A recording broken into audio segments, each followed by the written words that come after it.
തൗബ തൗബ എന്താണ്? ആരെങ്കിലും പറയുന്ന വാചകങ്ങൾ ഏറ്റുപറയലല്ല.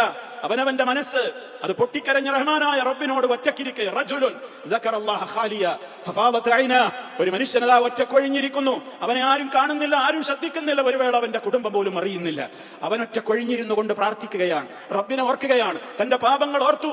എത്രയാണ് റബ്ബെ, അറിയുന്നതും അറിയാത്തതും ചെറുതും വലുതുമായ എന്തൊക്കെയാണ് കഴിഞ്ഞു കടന്നുപോയത്. അത് മനസ്സിൽ കൊണ്ടുവരിക.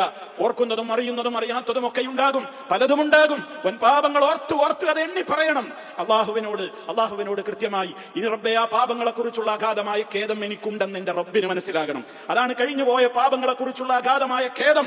അത് നാവ് കൊണ്ട് രേഖപ്പെടുത്തുന്ന ഖേദമല്ല, എന്റെ ഖൽബ് റബ്ബിനറിയണം, അത് റബ്ബിനറിയാം.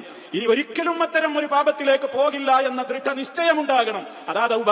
അല്ലാതെ അവസരം കിട്ടിയാൽ, റമദാൻ കഴിഞ്ഞാൽ, ശവ്വാൽ പിറകണ്ടാൽ ഇനി എനിക്ക് തോന്നിയതുപോലെയൊക്കെ ജീവിക്കാം, ഇപ്പൊ ഇതെല്ലാവരും ഇങ്ങനെയൊക്കെ ശ്രദ്ധിക്കുന്ന ഒരു മാസമാണെന്നാണോ ചിന്തിക്കുന്നത്? വൃഥാവിലാണ് ആ തൗബ.